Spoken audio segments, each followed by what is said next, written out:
balandi ya chaîne la biso Africa Media TV tutoni bino lelo botondi pona émission na bino bolandaka tolobela mboka tobeta masolo ya mboka masolo ya mahambutu ezoleka kuna toluka to résoudre ba solution ou ba problème pardon na to pese ya noya wa moto ya peto éclaircir et puis opinion tout est bandé nini et logo ezo déranger na o nebe koloba to développer ni na biso émission na biso na deux points, deux grands points. Ouais, il y a Moïsali et ko lukato eba sur la sécurité, sur la situation sécuritaire na est ya mboka kuna na Ituri binomo monaki na ba image zotambolé belé na internet ndenge baso boma bato ndenge masasi za ko beta tango iso tongo na pokwa tongo na pokwa puis puis na beni ni bitumbo za ko leka quoi. Tu peux essayer un peu de développer en moto eba qu'est-ce qu'il faut et te poser tout qu'est-ce qu'il faut na bapinga wa biso ya FARDC ce qui FARDC ezalama ezali makasi to makoki ya ko repousser ba rebelle pour to eba kala na époque ya Mobutu tozalaka parmi ba bitunga ya itumba ya makasi na continent ya Afrique mais na kukamwa curieusement mboka lokola Rwanda rebelle moi minorité ya rebelle o ba kotiliza ba kosailaka mandoki o babengaka AK47 za mandoki oyo ya bitumba ya ba rebelle ebetaka tantôt ekendaka bipa ebiso mais biso na ma armée na biso tozokoka te tous armée na biso zo reculer kaka depuis liwa ya Mamadou Ndala bon wana eza sujet te mais ça juste information oui les karakala. La deuxième sous-point dans Moïsa Kolobela pour na nini pe source ya origine pardon ya itumba oyo ezo utawapi to yebi bien ndé balobaka ke ba kota mais source la vraie source pour développer na sous-point oyo pe sous-point ya suka eza réaction ya gouvernement et le binini par rapport à ça mesure nini gouvernement ezo promettre dans le peuple d'abord nous mukonzi wa biso chef de l'état Tshisekedi alors baki peuple liboso ouais ils meeting na peuple d'abord ce que le peuple les ont là ils ont belé la pokuna ils a été ni à Congo bandeko bazo souffrir ce que na yango to mituna na to développer le dernier sous-point to iba gouvernement et le binini et peuple quelle est la réaction du chef de l'état par rapport à Marambo Nyonso. Oui, vous Balandini, pour développer notre premier point sur la situation sécuritaire à l'est du pays, na bandeko bakoleka na plateau, bapesa afi na bango. Ndeko Alboso to yamba, dans la vie sur ça. Otendeko, bienvenue dans mon plateau, bienvenue sur la chaîne Africa Media TV. Bandeko bazolanda biso na bandako, baligi bayeba kombo na yo ndeko. Kombo na meza Jérémy Matele. Enchanté Ndeko Jérémy Matele. Ndeko Jérémy Matele, bonne santé. Santé za kitoko. Famille ça va? Oui, ça va. Situation ya Covid comment? Situation Covid, bon toujours bundana malé grana ngo. Nangolo Nzambe. Ekoleka. Oui, tolingi tolobela fallait tolobela makambo ya mboka yomoko bomoni na ba internet. Je crois que monaki situation de résolu kabitumba ezala butu pe pourquoi tango ils sont bana bazosala makelele kuna et tozomona ba femme violée tozomona mambo belé yomo yebi mutu to yebi parce que ça aussi ça le souci ya kuboma maté et mon déjà de partout tout ça et la réaction il y a gouvernement ce que tongi to yeba avina yo par rapport ya etunga ya FARDC yeba makilobi que tout ça a armée moko la plus forte parmi l'armée la plus forte d'Afrique depuis tango Mobutu nini zangi to repousser ba rebelle pays ya mibale za pona nini ba rebelle source nango ba rebelle si la kate e uti wapi et ba découvrir zola ndawa ba yeba oyo ya suko eza pena mutu ya réaction ya gouvernement par rapport ya crise oyo ya guerre oyo tout ça na moment oyo photo yoka kipeke mokonzi ya l'état atiki appel ya bana beni makena ko assister na matanga oyeza ya Idriss président ya Tchad a outé kokufa par rapport à tout ça na rappelé au premier point ya armée na biso etunga FARDC nini ezangi armée ya FARDC et bundisa pe repousser ba rebelle ozali na micro bandeko bazolanda. Bon, c'est journaliste à question tunina. Je vous remercie. Bitumba oyo leka pona mamba FARDC wana eza FARDC jamais ko kende ngulu non parce que poazwa consigne pas bakonzi na biso bazali kolo na bango parce que FARDC toyokaki président na biso Fati alobaki bitumba na est pour ici là atindaki renfort pas politicien na ba FARDC mais bitumba et continue aussi d'aller. Dernièrement tout le monde qui bande qu'on a biso ya Bening bazolela on sala ki kati ya vidéo azolela pa président Fati atela bango les campo isolé kana Ben parce que ba rabe ba kotiti na capitale. Bon place wana toujours mona na vidéo place ya maman na biso baza violé bande on a biso ya basi bazo boma bango dernièrement na kati na image oyo ba bassassin de qu'on a biso ya moi si congolaise na biso na kati ya be parce que FARDC pe alimbiti azo bundaka ka mais source po bitumbe sila eza source na kati ya politique na biso ya Congo eza place wana vraiment président Fati a gouvernement vraiment botel la biso likambo wana parce que tout lembi makila ezotanga na mboka Congo na biso parce que vraiment ezo la biso pasi mingi tout le monde a image par maman biso baza violé bandeko biso basi baza violé bandeko biso mbali bazo kufa. Le président de la République est au Rana Bongote, vraiment, tu sais que, s'il vous plaît, Fati Beton, Sungabiso Papa, Barabert, Tinaracha Ville, Moke Komi paniqué, Bato Bakimi, 4 coignons sur ville en Moka Ituri, Bakanyango déjà, urgence, Itour c'est déjà tombé. Kin bomona makambo bofanda kimia te monda che bomona makambo. Vous comprendre que président na biso bande na biso bazo kufana beni na monité lo monte oyi azo no sait pas ya bande na biso bana na kati ya beni parce que atindi renfort mais renfort wana eko kende parce que président yemo na poza la nano na kati na mboka pour landela makambo oyo ezoleka na kati ya mboka parce que président na biso abimi libanda ya mboka na yango ndeko mateli est-ce que okoki kopesa biso biano parce que autour c'est un sujet moins important et vous avez parmi sous point la biso réaction au gouvernement mais à chef de l'État par rapport à ça nini jugement ni ngoko pesa na président est-ce que ça lui mabe ko kende matanga parce que ça membre ya Union africaine biso tout yango est-ce que les ça mabe ko bima ko assister na matanga o ya monument pays Afrique parce que ça un des grands présidents africains, président Tchad, il y a histoire, il y a Mboka Tchad d'ailleurs. Pour nous, c'est un gros pesa. Jamais papa a tikiba na wazo na kati ya ndako na ye ya bimi yake.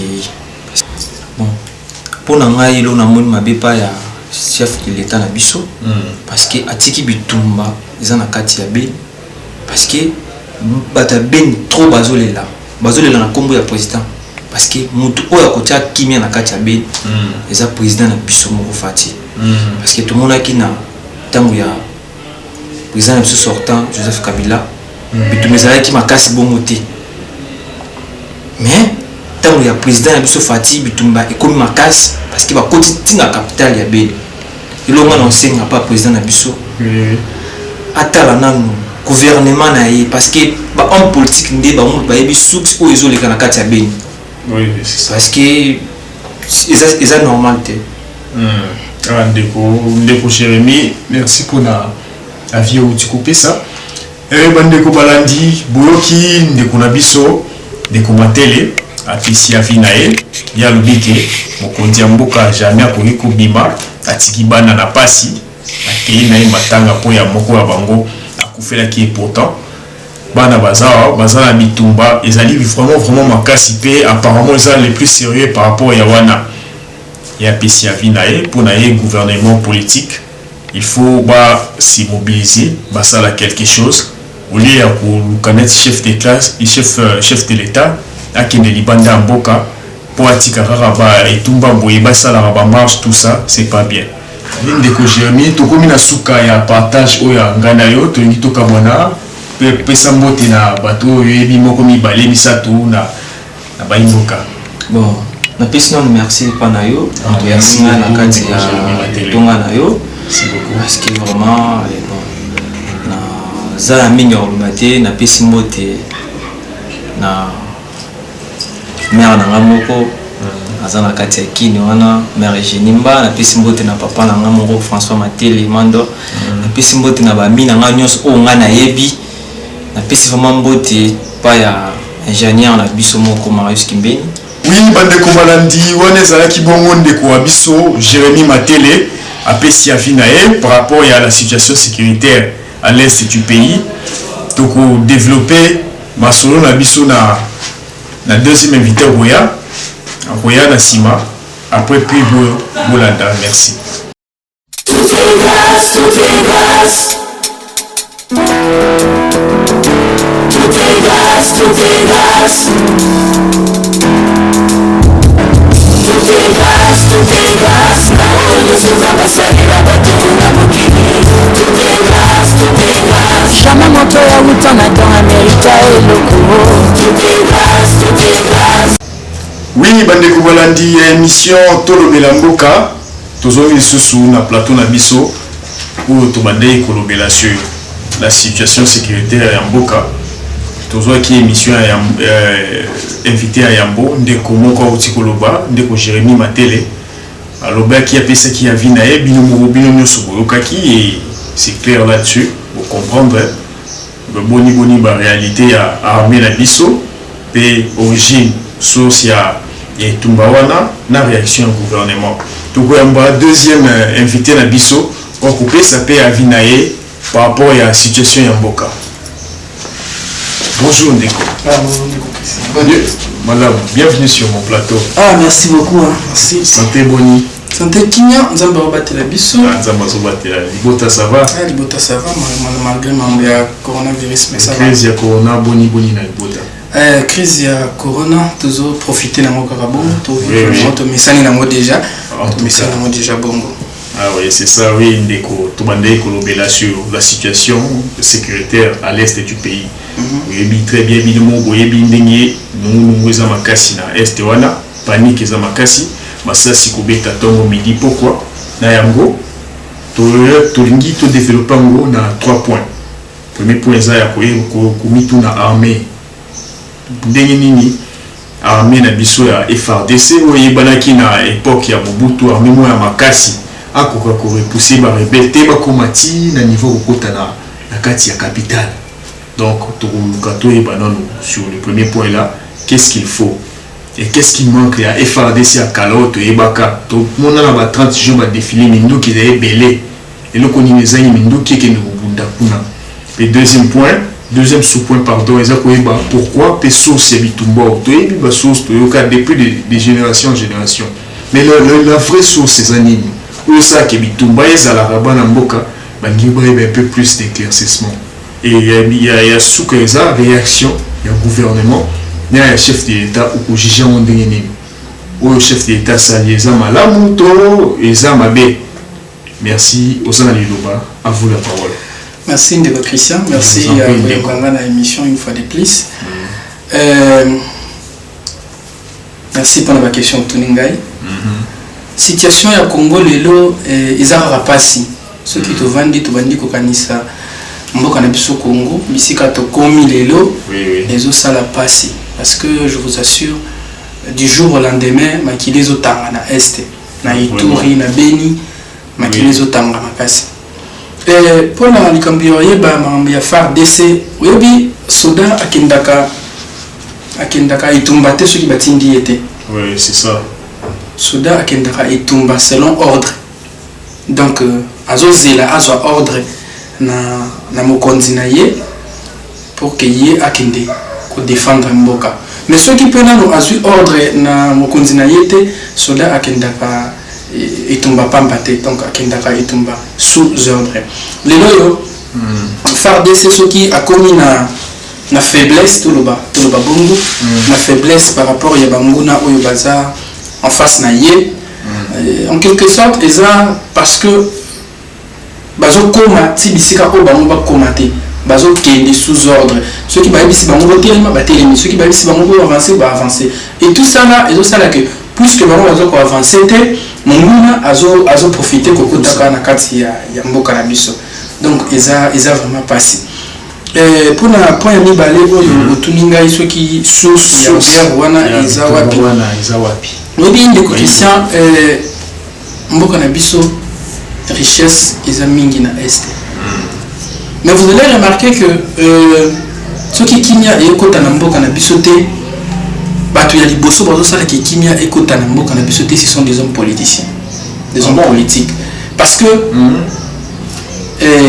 richesse oyo eza kuna na est yango nde moto esalaka ke mboka na biso evivre mais okomona parmi nos députés parmi nos hommes politiques oyo baza na kati ya Kinshasa ils font semblant pendant la journée bazo crier sur la paix la est mais la nuit ce ne sont que de mêmes personnes qui donnent des armes na ba rebelle wana pas bundisa donc ça fait mal de comment que Congolais azobundisa ndeko na ye Congolais donc par là baimbo ko bayiba que selon argument na yo source ya bitumba wana ezaka ka ba Congolais ndi mutu bazobuma baninga Congolais no ba tout chi rebelle tout chi otozoka voilà c'est par là où pesa ya yo mais mon frère ndeni yo olinga mboka lokola Rwanda par exemple Rwanda a quelle armée pour faire face à la RDC na minute ndeko nakatiote ndeko Mario na minute Rwanda za parmi ba armée la plus forte aussi Afrique wala loko wana kobosa la justement que le problème avec que bitumba oyo ezobundisa biso faut pas kobosa mo za ba Rwandais te selon ba bazolo ba keza Rwandais te wa gouvernement rwandais et le but qui est biloko wana te donc ce sont des rebelles réfugiés sur quelque part entre frontières de bazobundisa Congo comme d'habitude. Comment voulez-vous que Rwanda azala na armée forte télélo pendant que d'abord l'armée congolaise tous ceux qui sont à la tête il y a armée congolaise la majorité ne sont pas des Congolais. Comment ça bato oyo bazali na tête ya RDC na tête ya armée mingi bazaba Rwandais et kaka biso moko wana muto tozo rendre Rwanda plus fort. Rwanda ne peut pas faire face à la RDC. Je vous rappelle les paroles de Mzee Laurent Désiré Kabila. Il a dit, il a donné l'ultimatum au Rwanda à ABC Rwanda à l'Obi ceux qui ont continué aux Osala dans 48 heures on a encore rendre Rwanda poussière. Donc on est Tunga biso qui capable de rendre Rwanda et Tunga na biso armée na biso est capable de faire la molelo. Il suffit qu'un mot d'ordre et ba konzi mboka ba konzi ko bazo diriger biso ceux qui mot d'ordre et qui tient le ni le Rwanda ni le Burundi ni l'Ouganda armée moko te ko sala face na FARDC. Ndeko Mario o tie sujet mo ya malamu ba imbu ba pe balingi ba zo éclaircissement parce que nous oloba que armée la biso est capable de anéantir armée ou ba rebelle ozoloba en même temps que ozolobango butu mo tomoni ba vidéo bitumbeza la butu balance ya batir ya roquette ba makasi wana ou tir mo balance ou ils ont vraiment qualifié pour kubunde tumba ba rebelle mutu baza en possession biso to yebi ba rebelle bazala la minduki lokola ba aka minduki okekende no musikate mais ba rebelle ba komina ba roquette moko très sophistiqué. Ça veut dire que ça mutu moko zo produit bon ba roquette o c'est que et qui sa armée FARDC et puis ba battre en retraite si na ba cité. Et on a surtout un encouragement exact pour un éclaircissement. Qu'est-ce qui manque à faire d'essai? Encouragement ou badenga bataillon sous yakin to ba élément sous tout le monde le 30 juin ba char de combat ba blom sous tout le monde et qui t'a kuna na est pour si ça bitumba est to niveau depuis na botama depuis mutunyo so ça wa bitumba est on bandi les loté si les lots continuent à bitumba wana. Merci Ndeko Christian pour la question. Je vous remercie. Bitumba Est et Kosilaka, Soki, les politiciens congolais, ont conscience, il y a aussi ça, guerre. Ce qui m'a dit tout à l'heure que Bissot nous toujours rendre ennemi fort parce qu'on ne sait pas réagir. monguna azokota na mboka na biso azoyiba comme il fait, il sort. Et puis quand la matière première oyo bango bazoyiba pa na biso yango nde bazosalelaka minduki mpo na bacombattre biso baluka koyiba lisusu ozomona. Aujourd'hui ceux qui politiciens congolais bazwi mpenza eloko wana na motema balobaki basilisa guerre oyo eza na este, guerre wana ekosila. Guerre wana ekosila ndeko. Donc selon toi likambo ya guerre à est oya pour la premier point d'abisso et le likambo politique no aliboso pe balé les likambo ya ba matière première ou bazo ko ibaka ba bongola ngo pour comment ezo esala minduki un peu sophistiqué pour ba bundisa biso mo ba kolo matière ba imbo ka bouti kula ndeko Maria lobby sur les premiers points ya itunga ya FARDC. Ce que to kozongela na deuxième na troisième point réaction du gouvernement le chef de l'État Tolanda qui lobby chef de l'État à Boutiko Kende Matanga Oyo et tout et Simbaki bandeko ya Tchad bandeko ya Tchad oui président Djibril autokufa na lisasi na Itumba ye président kufi na Itumba autokufa na Itumba ya mwana président Union africaine Tshisekedi akendaki kuna réaction na avino ezandeni nini pour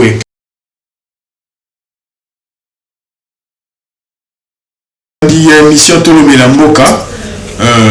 Tout ce qui est na troisième point d'ambition concernant la réaction du gouvernement na chef de l'État.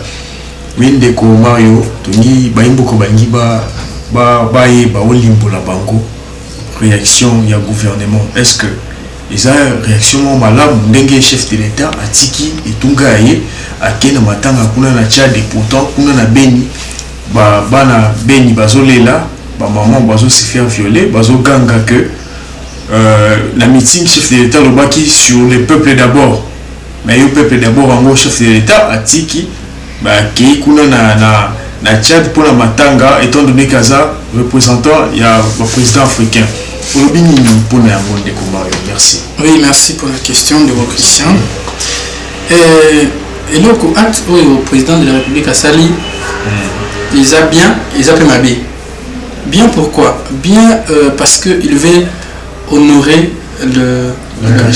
l'engagement aussi il le fait parce qu'il est président il y a Union africaine Mabé parce que on ne peut pas accepter aujourd'hui que Yonde Nozana par exemple mon père en fait mon talibanga aye ko bundisa bana na ona katanda ko azobuma bana na yo obimi OK matanga na mo pas voisin ça ne se fait pas ça se fait nulle part reste là résoudre d'abord tes problèmes bongisa na ba problème zona une solution na ba problème ya mboka na yo ya ndako na yo avant okende ko assister muninga parce que le ko la ya zate mutu oyo akoki ko assumer sécurité ya mboka kuna akopesa ordre à zate ou du place oyo akewana akoki pe ko représentant il a des représentants même dans l'Union africaine il a des représentants il n'est pas seulement tout seul membre et président non il y a des personnes qui sont il y a une hiérarchie ça dit que ceux qui azate il y a une telle personne qui remplace pourquoi ceux qui mutu wana te atin d'ailleurs qui doit assister na matanga kuna il a trouvé une solution dans mboka que il y a un chef de l'État moni que situation ça non très clair attaque il calme au kota nango pour toka ki samuke bataillon ligne ya bataillon bimobimbe utaki Kinshasa ikitaki kuna na mboka ya Ituri kuna pour renforcer basoda au bazar qui vaincu pour ba rebelle bakutiti na cité et mwana peut-être kamoni qui assurance c'est ça nango tikala ki non ko assister ndeko ou auta kufa ya ndeko le président tchadien puis a owa kozunga ya mwana peso exemple ndo Christian okoni kondimate utikanda kuna yo na mobulu na bitumba oyo bato musuba yo kobundisa yo eza kutu bana mboka na bana ndako na yo mboka me bana ya voisin mususu ba yo kobundisa yo utiki bango na bitumba bana no ba kufa ba ozoka na wana mais yo obini parce qu'il y a une nécessité non il pouvait déléguer quelqu'un on a l'absence et ça que yé azana mboka hotel c'est pour ça que ba nguna bazo profiter na simanaye ba kota ba bundisa ba yiba vous savez ce qu'ils ont fait au président Félix Tshisekedi c'est ce qu'on appelle laisser et l'eau moroboué ou et ça que bakangi mon comment ya lo baizate le président directement encore moyen le baizate mais que peut ko éclaircir je vais directement là-bas le président directement au pouvoir même pas 2 ans bazui et présidence ya Union africaine va PCA. Vous voyez ça? C'est-à-dire que ça pouvait attendre, même si c'était le tour de la RDC. Ça pouvait attendre. Il n'a jamais dirigé un pays. Et directement, il vient du coup aux une institution, un organisme comme l'Union africaine pour PCA. C'est peut-être qu'il y a ça que si on vient bien sûr, il ne sera pas disponible chez lui. Tshisekedi n'a jamais été un mois au pays. Avant de dire un mois avant de dire donc il est parti par là, puisqu'il n'est pas stable au pays. Quand une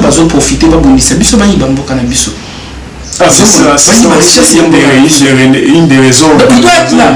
Quand le peuple est en train de souffrir, il doit souffrir. Il a dit lui-même, à la propagande, il a dit qu'il va rester à l'Est, partager la souffrance de l'Est, vivre la souffrance de l'Est. Un point très important, le rappel du chef de l'État dans le meeting Naïwana. Et ça qui rappelle moi, merci de la propagande. Donc, il y a un adage qui dit le respect de la parole fait partie des bonnes manières. Quand on ne sait pas, quand on sait qu'on ne va pas respecter, ne promettez pas. Il y a aussi promettre tant de c'est pas bon. Aujourd'hui, le peuple congolais en a marre de vivre la promesse. Nous voulons la réalisation, le réalisme. Il doit être pragmatique. Pragmatique dans le cas tu étais mais par rapport à respect à l'engagement du chef de l'État, tout le monde qui a mis Bundi ici, en fait, Bundi ici est mingi, na etunga yewana shi ya kibokonzi. Bundi ici par rapport à la politique, binomoko boyebi lisolo ya politique ya Congo ndengizo le kanengizo tambola. Et à chaque étape, il y a toujours des épreuves et malgré que ça y a une promesse, il y a certaines promesses pas réalisées. Il y a Kotonga Nini, saut de mouton, et ça une de ces promesses. Dans le roi qui peut promesse, il y a paix, il y a on a est à Mboka. Tant que ce qui est qui battent par rapport à où il y a Espéraki, de ça un peu, moi, Mbutu. Mais peut-être que nous avons une assurance que bateau a tindi que venant de Kin on a armé parce que nous on a une Union africaine qui est à Rubenga à quelque société aide na Kenya ba soldat Kenya baya Congo mais est-ce que nous n'a pas ba imboka fou bayeba est-ce que bateau na Kenya moi comme déjà na Kinshasa tout est comme déjà l'équipe directement et tout est déjà ba bandi mitumba ngomba la moko tout est jusque là on n'a pas encore les informations si concernant bataille à Kenya na olobini ndeko. Je dois revenir sur une chose, Marambia, Saute Mouton au lobby. Saute Mouton, ce n'est pas son projet. C'est le projet qu'il a trouvé à table en tant que remplaçant. Parce que Saute Mouton, c'est le projet que Kabila a commencé. Je ne suis ni pour Kabila, ni pour Tshisekedi. Moi, je suis citoyen. Non, mais ça, c'est un projet de Kabila. Il y a Akouti en haut déjà. Akouti, il n'a fait qu'achever. C'est déjà un projet qui était là. Ndeko Marius, tu es bien un projet Mobutu à Sala Maraboum Moussou. Il y a bloc Moussou Mobutu à Sala, mais à Tika Kaka Sundola Bongo, mais Kabila, tant que tout le monde qui a 5 chantiers à Kabila. Innovation Banzila Moussou, et Banzila Moussou, c'est bébé, Koufle Koma Mignato. Mais tant qu'il y a malgré que à Kouta de chez elle pour le président Moussou à Bongisi. Mais en gros, le président Bissou Fatia Sali, ils appellent ma bête et le Gabon. Oui, le projet n'est pas mal. En fait, il y a une différence entre réaliser et le Moussou à concevoir et ça projet à concevoir. Ça, c'est deux choses différentes. Bango, Bakouti, peut-être Kabila a Kouta qui pèse l'initiative, peut-être il n'y a pas Kouta qui. Donc, on ne peut pas dire que ça projet n'est bon. D'accord, il l'a réalisé, mais est-ce que c'est son projet? Ce qui est sûr que le président de la République maintenant doit prendre les choses en main. Nous l'aimons beaucoup, c'est notre président. Il doit prendre les choses en main. Il doit se décider en tant que président. Parce qu'il ne peut pas laisser le pays en danger, le pays dans la guerre et se déplacer. Aller. Mouton, il y a qui côté là. Mouton, il y a qui front. À Koufi na 4 francs, il y a l'andani basoda na 1 franc, côté l'andani ba bunda bitumba. Et c'est par là qu'il est parti mourir. C'est-à-dire que Nabolingo Yamboka, il est parti. Merci beaucoup, Neko Marius. Merci beaucoup, vraiment,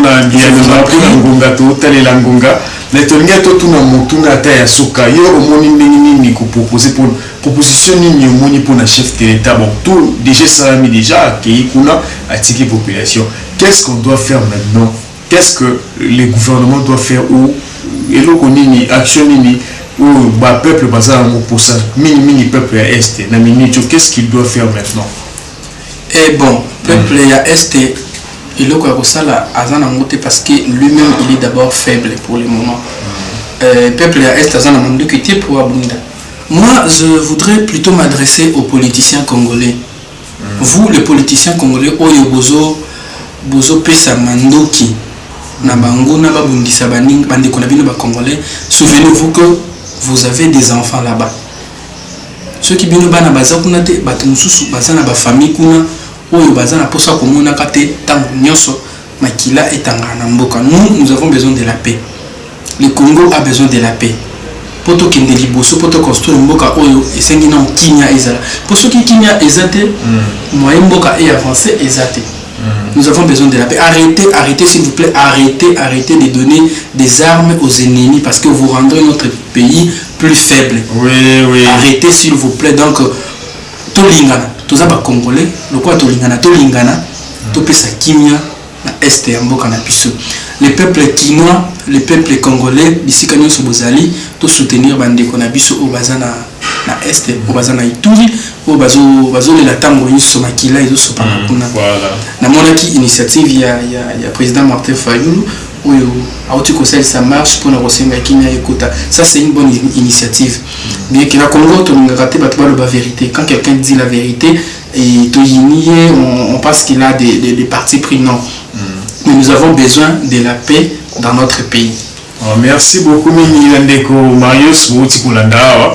J'ai insisté, insisté sur les politiciens, batika surtout, pour armer les rebelles. Donc, pour participer à l'armement des rebelles pour Bundisa, Bandeko Nabiso Congolais. Donc, nous avons bana bango pe bazana kati ou bana ya mutu prochement cointel bazana kati ya mboka kuna. Donc par rapport à ça, merci Nini pour l'invitation. Merci. Monsieur Marius.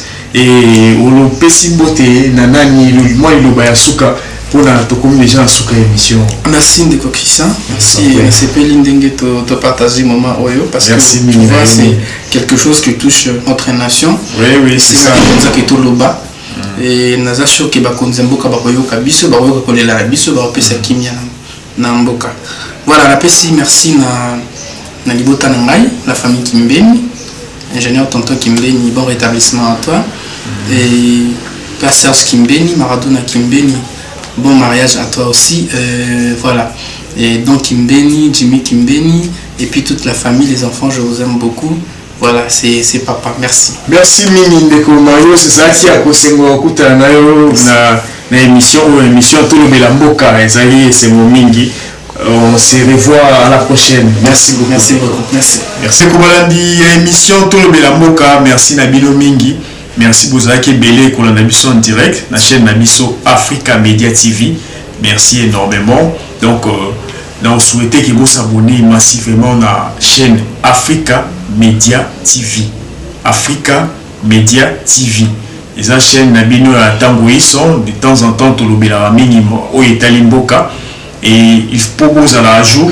Merci beaucoup à l'équipe technique. Merci au réalisateur ingénieur Kimbieni Marius. Merci à Jérémy Matélé. Merci à Luciano Pavarotti, à toute l'équipe. Merci beaucoup pour Sungaki Bisoto Bada émission Ti Kokuma Mona Suka. Ou la émission, la prochaine émission. Surtout, vous manquez pour s'abonner sur la chaîne Africa Media TV. Pour vous avoir toujours à jour dans le débat au Yokoya. Pena kolobela kopanza sango ya o Italie, Makapo Italie, Mboka na biso Congo. Merci beaucoup.